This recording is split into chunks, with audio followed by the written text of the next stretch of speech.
Hi everyone. After lunch. Okay, so I will need, yeah, this is better? Okay. So, good that this ring is we are belling this ring, so everybody will come inside and let's wait for a moment because I have a lot of, I'm very excited with all the conversations we had this morning, especially Alex, the panel discussion around that time also, we were talking a lot about how biopsychosocial methods should be adopted. I have been endorsing this as a national mission across all institutes of India. I have been going to all IIT directors, to UGC chairman, to AICTC chairman, to endorse that mental health cannot be solved in silos. And that is what I'm going to discuss today. So we know that we are heading towards Vikasit Bharat 2047 vision of our beloved Modi ji. And our biggest strength is our younger generation. So the generation sitting in the behind is going to be the workforce. By 2030, we will have 250 million young adults joining the workforce. And they will make the dream come true, which we are looking forward for. But the problem is that our generation internally is very stressed out. We know and we acknowledge that problem. How do we solve it? Because many a times, which we discussed during the day as well, that people don't come out and talk about it. They don't acknowledge, they don't accept. And depression can look like this. Somebody spoke about Sushant Singh Rajput. Here we have a Nobel laureate. Here we have Nirvana. Here we have Linkin Park. Depression can look like this as well. All kinds of success, all kind of public attention, all kind of wealth can also lead to a sadness, a state of depression. So we cannot judge people saying that, oh, you have everything, why are you depressed? No, because there is something which everybody is seeking within, and until and unless we get that, we will be depressed. There is no doubt about it. And what is that something which we are seeking? Anybody here? I want to wake you all up so that that food energy should not go to your stomach, the blood should rush to your brain. So what are we trying to seek? Why are we not happy? Why are we in that state of constant lack, I should say? Anybody?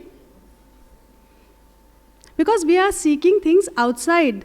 As Alex said, the door opens inside. So we have to actually, if we really want solution, we have to get inside. We have to go inside and try to see the solutions. So we understood that our mental health cannot be solved in silos. I am so glad. See, I am a clinical genomics scientist. I usually don't come to such places where I see a lot of psychologists, psychiatrists, and all people coming together and talking about something so important. And especially at workplaces, especially at institutes, especially at hospitals, where so much of stress is, everyday stress is there. I mean, it's not one day. I have worked with ICU specialists, and I know that they don't, especially in NHS, they don't get to sit during their working hours. For 12 hours, they stand. How can we expect them to be nice? How can we expect them to smile? All night they are doing duty. They will be agitated, right? So we have to understand, have empathy for them as well. So it has to come from a holistic point of view. We have to really understand and break the conversation into smaller pieces. Like one of the things is that physical health, as somebody, again, I forget names. So somebody was pointing out that if we were all going around with 90% of physical health illnesses, how the world would look like. Right now, we are going around with 80 to 90% of mental health illnesses around, right? And we don't acknowledge, if somebody's leg is broken, you never say that, you will be all right, you will be fine. It's okay, it's only in your head, right? You actually take them for a therapy, for a solution, for medical attention, whatever is there. But when I say that I'm not feeling good today, what do you tell me? It's okay. What did you have for the breakfast? How did you? So it's like it is trivializing the conversation itself. Nobody is asking the deeper questions. That what happened, right? And that empathy is missing. And I'm glad that we are now coming together and actually endorsing that empathy is needed for all of us to make it work. I was speaking at this Parul University in Vadodara, and the person who introduced me, he was a senior director in Parul University, and he did not seem to be very happy about the conversation. He said these days mental health conversations are taking the center stage. We are not talking about financial health. We are talking about mental health. So I asked this question, and you have to understand that there is a symbiotic relationship between mental health and economic growth.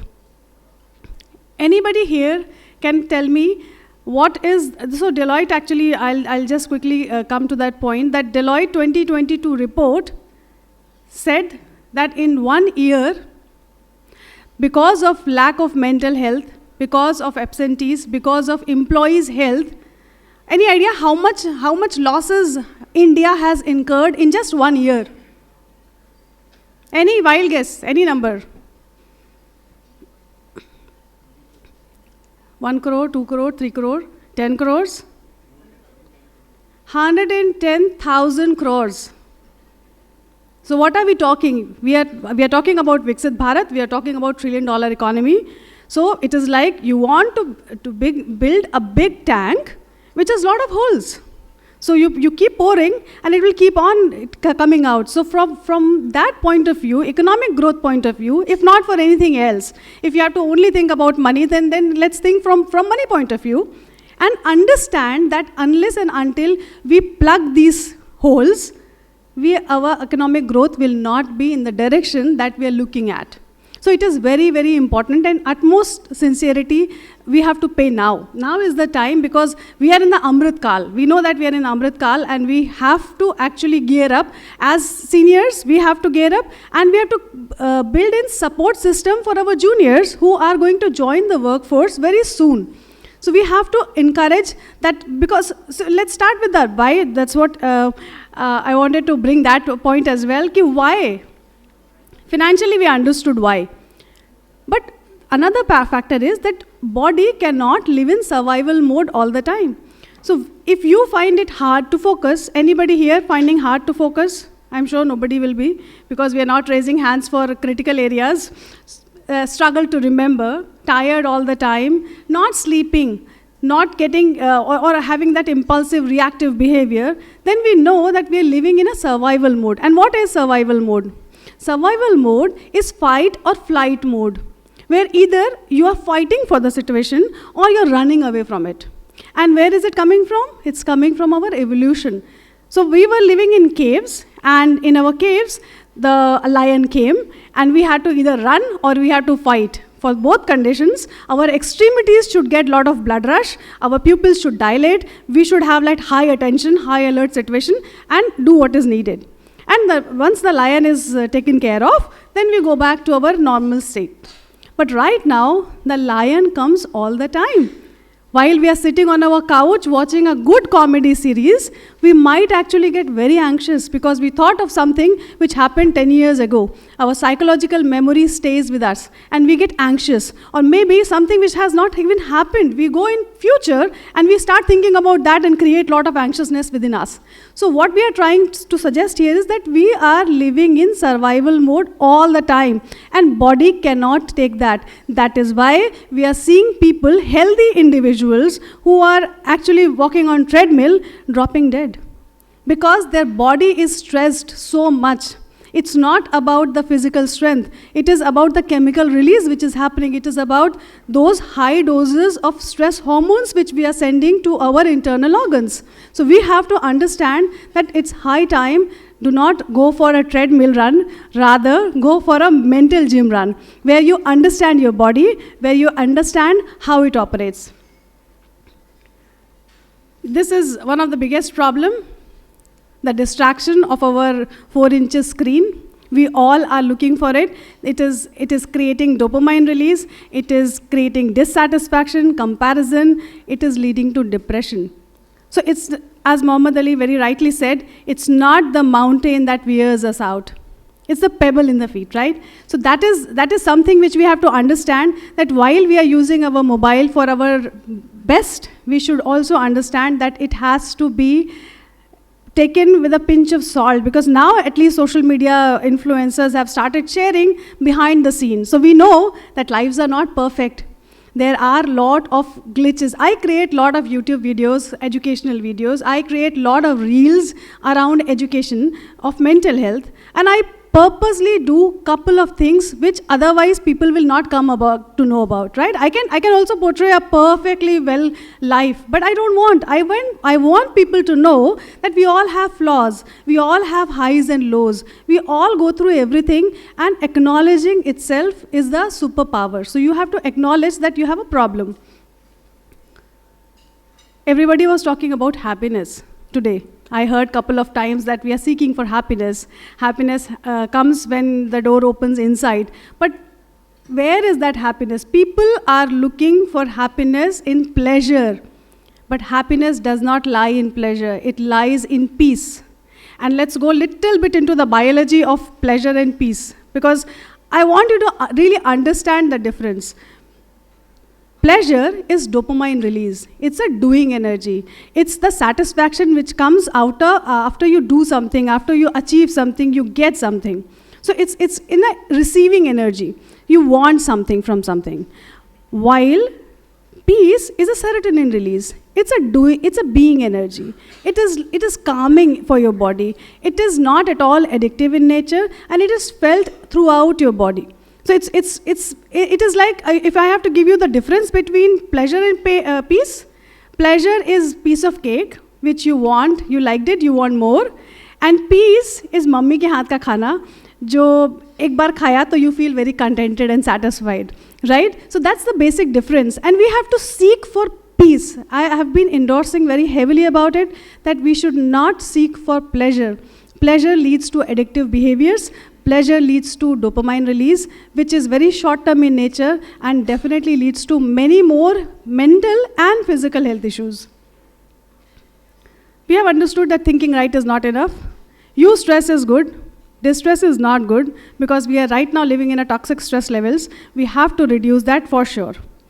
United Nations Children Fund 2021 said 1 in 7 young adults are in a not so happy, disinterested mood. So I was telling somebody during the lunch that if you ask these days to young adults, how are you? The answer is, I don't know. Because they don't know. They really don't know. They are actually so much into their mind, looking at others' life, looking at the phone and social media, that they don't know how to check within themselves. They really don't know. When they say, I don't know, they actually don't know. So we have to understand that the problem is very deep-rooted. During COVID, definitely efforts have been made around all institutes, schools, everywhere, all workplaces. But we have not found the solution. And that is what we are discussing here today, that we have yet not found the solution. And the calls to even school children, during school, parents receive a lot of calls from school now, more than earlier. Why is that? Every school has counselors, and still the calls are not reducing. Any idea? Are we missing something here? And that is the missing piece I want to discuss here. Any idea why we are not able to solve it? I have so many senior experts here. I want to hear something from somebody. Why are we not able to reduce? Yes, ma'am. Yes, and what is that holistic picture, ma'am? Yes, definitely. And that becomes very challenging, because bringing all factors, it becomes very challenging. My humble submission is, we will never be able to solve mental health problems till we try to solve it from one brain. We don't have single brain. We have multiple brains. Anyone? How many brains do we have? 2? Which one? Gut and brain. Nice. Anyone else? Left and right are parts of brains. Yes. So, yeah. She got it. So that's the thing. So what is brain? Brain is a muscular organ which has neurons which wire and fire together. So our cephalic brain, which is between our ears, has billions of neurons which wire and fire together. Then our heart is another muscular organ which has 40,000 neurons, and I am not saying this, this is the Heart Math Institute research published here, and this is my article which I have published. It's my own research which I have built upon on this, that our heart actually has 40,000 neurons. They wire and fire together. That is why we say, listen to your heart. It's when in conflict, heart and brain conflict, listen to your heart, we tell. Why? Because our heart communicates to brain more than brain communicates to heart. It's like, it's some 100x times heart communicates to brain. And the third one is our gut. The gut is another muscular organ which has 100 billion neurons. And they wire and fire together, and that is our gut instinct. That is why we say that I'm not feeling this right. This doesn't, and this is evolutionarily in nature. So, and our gut has microbiome, which have their own intelligence, which have their own genetic compositions, and the weight of microbiome in our body is 3 kgs. So, and each one of us are carrying 1 trillion microbiome in their body, and each combination is different. So you know the problem is very, very vast. So unless and until we take a 3-pronged approach where we integrate brain, your harmony from your heart and your gut instinct together, your gut health, which is utmost important, because once you eat junk food, your thought process alters. Why does that happen? And this is again a researched study which I am suggesting here. So set of doctors have done a study where they removed the taste buds from rats, and they offered broccoli and pizza to them for extended period of time. After some time, they gave them choice. And what was the choice the rats made? Pizza. But there was no taste buds, right? So how do they know the taste? They don't know the taste. It's not about that you like this taste. It's about your gut microbe. Actually now, bad bacteria is now governing your body. It is governing your decisions. It is actually now telling you to take the wrong decision for your body. It's good for the bad bacteria, but for your body, that's a bad decision. And then it leads to the second bad decision, because now you have a bad mood whole day because your gut is upset. So you must have seen that if you are in a high stress situation, your gut will go upset. You will have a loose motion or stomach cramps and all those things. And it's vice versa as well. So we know that this is a very complex and very highly required thing. So that is where I would like to submit this to all of you, that while you are providing solution to your employees or any places, please make sure that you integrate all 3. The triology of balance. We have heard BMI in medical terms. I am proposing BME. Body is made to consume, it is made to create, and it is made to move around. Mind is nothing else but brain in action. Legs in action is walking, mind is brain in action. So, and we have 3 minds, we know that. Conscious, subconscious, and unconscious. You all are experts. I should not dwell too much into that. But for the benefit of our younger generation sitting there, I would like to ask this question. So conscious brain is all calculation, and I want this answer from students, okay? So conscious brain is all calculation, all talking, all thinking, all that we are doing right now or later as well. That is conscious brain. How much percentage is the conscious brain? Mind. Any idea? Any random number? Experts will definitely know. That's why I'm asking our kids. Any random number? 7? 7%? 37? 70%, okay. No, our conscious mind is only 10%. All the calculation which you did all day long was only 10%, because that is why quantum brain is not made so easily, because it consumes a lot of energy. So brain consumes a lot of energy for calculation, thinking, and all those things. So that is why only 10% energy has been given for conscious thinking. Unconscious mind is all that you do repetitively. Everything which you do every day, like cooking, brushing, all that activities which you do repetitively, that becomes your habit. That is your unconscious mind. How much percentage is that? Any guess? No guess. 10% only. Remaining 80% is your subconscious mind. And that is the supercomputer. That holds all information. And I have been working as a consciousness coach. I have been working where I am accessing super consciousness as well, where you can actually access past, present, and future, and access things from different people, strangers as well. So collective consciousness. The other one is collective consciousness, from where you can pick data. So it's a very complex thing. So what I'm trying to suggest here is that you have to take care of your mind. You have to bring things from your subconscious to your conscious mind, because if you keep it there, it will just tire you. So subconscious mind comes active when you are taking bath, when you are doing less intense activities like sleeping or taking, just driving around, doing repetitive things. That is the time, doodling around. That time also you find solutions, right? So that is your subconscious mind coming in action. So you have to make sure that lot of things come out of your subconscious and come to your conscious awareness. Then only you come to know what are your limiting beliefs, what is holding you back from actually experiencing the best that you have come here with. Another one is emotion, energy in motion.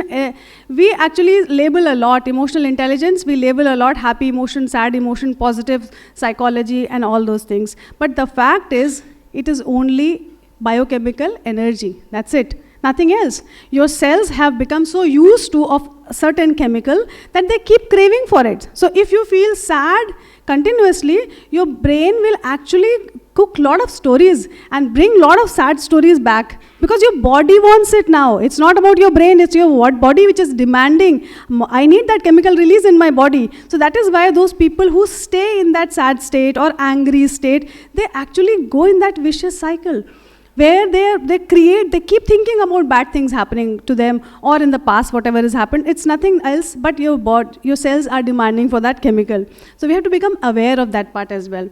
And last part is the energy. Energy is everything. In the morning session, inaugural session, Swamiji was telling about energy cannot be destroyed or created. So we are all energy beings, radiating in this, pulsating in this time and space reality. Being electromagnetic beings, we are electromagnetic beings, right? I mean, we do agree about that. The earth is magnetic in nature, sky is electric in nature, and we are the channel between the two, being electromagnetic beings. So we have to either attach ourselves to earthy energies. That means walking barefoot on grass, sitting under sun, sitting under moon. Either you switch yourself into earthy energies or cosmic energies, like doing some meditations, chanting mantras. All those things help you. It's like recharging your battery. You are not charging your battery. Our phones should not drain below 30-40% and we start becoming anxious कि phone का battery कम हो गया है. But हमारा battery कम हो गया है, we don't think about that, right? Until and unless we drop dead and somebody has to take us to the hospital and get the solutions, right? So we have to start understanding that if you don't want to do anything, just sit in sun. Sun knows everything, it will charge you every day. 8 minutes of sunlight, morning sunlight, is good enough for everything that you need in your body. It's not a destination, it's a process. Awareness is what we have discussed. Living in gratitude, somewhere somebody shared living in gratitude earlier. It's very, very important. I think Alex shared that, past, present, and future states. When you're in gratitude, you stay in present, you're bound to stay in present. You are bound to think that I am so grateful for all the opportunities I have today. And if nothing else gives you gratitude, then you should be happy that you're able to breathe freely after COVID, right? We have struggled so much. That itself is a great thing. Consume wisely, especially for our younger generations. Consuming wisely, it's not only the food that we eat, it's the conversations we have. Toxic conversations, negative conversations. Somebody is constantly ranting, especially in the workplaces. I would like to request you guys, constant this nagging conversations, rantings about bosses or colleagues or whatever it is. We have to really stop that now. Because, see, again, we have to understand that it's their cells which are asking for that conversation. It's not, there's nothing wrong with them. It's the cells which are asking for that chemical release, and that is why they do. So we have to encourage, endorse, and suggest people so that they stop these conversations. Big picture, blame and victim mode, we have to stop. This is very important. I would like to touch base very quickly. Sleeping is not just resting. It's not your body just resting. There is a housekeeping happening. Your toxins are released from your body. Your brain gets washed. There is a problem solving happening. Benzene ring, Mendeleev's periodic table, all those were discovered while they were sleeping. And there is emotional bandage which is happening. So when you sleep properly, all the bad experiences get smoothened out. So your experiences reduce in the intensity. That is why I would request again the people here to encourage people to sleep well. Your employees have to sleep well, make it a priority. Not going further details, because this is for academic purposes, where I have been endorsing, as Aisa has said, that I have been endorsing this to all IIT directors. What we are trying to do is, we are trying to draw parallels from anti-ragging and bring that kind of solution to all institutes across country.